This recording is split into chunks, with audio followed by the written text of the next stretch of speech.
the world of today, there are so many vices, key among them being gender and sexual violence as well as domestic violence. They encompass threats of violence and coercion. It can be sexual in nature and can take the form of denial of resources or access to services.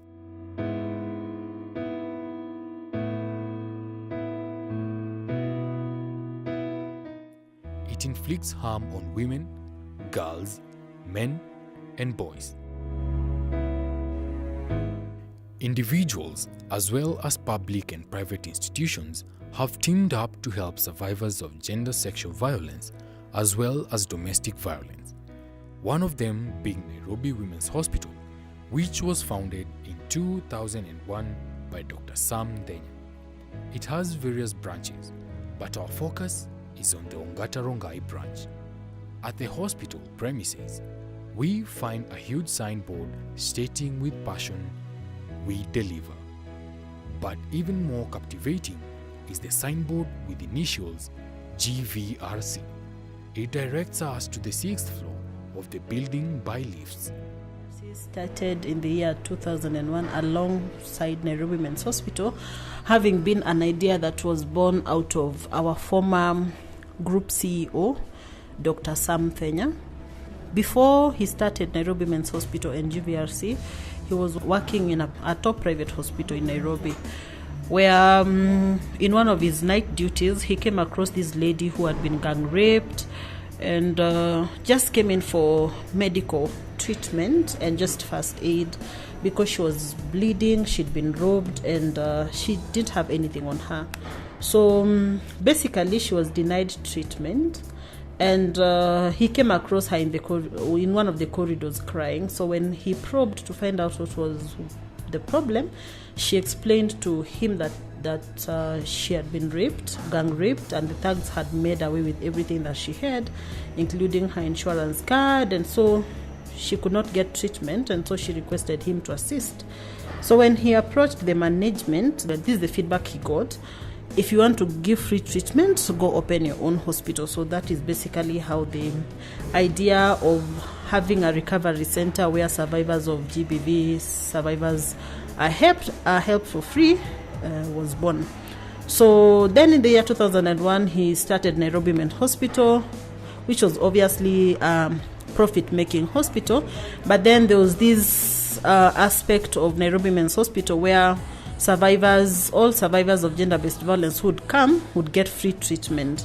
So with time it became financially overwhelming for the hospital to sustain, because then staff needed to be paid. The recovery center needed to move on.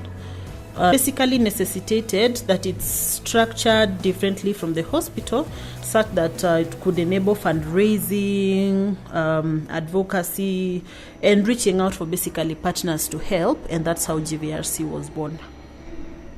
GVRC does not discriminate. It basically takes care of all survivors. So the first thing we do is just to assess the psychosocial needs of that client. Then we do what we call sort of psychological first aid. We then fill for them a form, which in this case is the hospital known as the pre-authorization form, that then would give them leeway to be treated by Nairobi Men's Hospital free of charge. Once they are treated, they see the doctor sends them to the lab for tests. If need be, survivors are admitted, and while in the ward they undergo counselling. Same as after their discharge, they will still come back to GVRC for just counselling or medical treatment follow-up, just to find out they're okay. So those who don't necessarily need admission are treated, given prophylaxis to prevent against sexually transmitted infections and pregnancy, among other treatment. Then they're released to go back home. Lack of reporting or late reporting. When survivors present to GVRC past 72 hours, it makes it difficult for us to intervene. After having a fruitful conversation with the head of department, Madam Angela Guaro, we are taken through the counseling section of both adults and children. Those rooms are in a quiet section of the hospital. This indicates that peace of mind at that particular stage is of great importance. In the adults section, counseling is ongoing. A lady and a gentleman who apparently were not able to open up and share to the public about their experiences because of the tough situation they encountered, but through the help of the health officers and counselors, they will recover back to their normal lives. Next is a children's counseling room. It is empty, but taking a closer look, you can tell that it had occupants before. It is painted in cool and warm colors. There are different kinds of toys, a well-organized floor for easy movement of the children. A counselor tells us that this is important as it will help the children to recover quickly, feel protected, and most importantly, an occupied mind to help them forget their past ordeals. It is designed in a manner that it acts as a home to them. Walking around the wards, we see organized wards with all required hygiene. The survivors experience the comfort they need at no cost. There is also a cafeteria around the GVRC department which ensures sufficient and enough food for the survivors.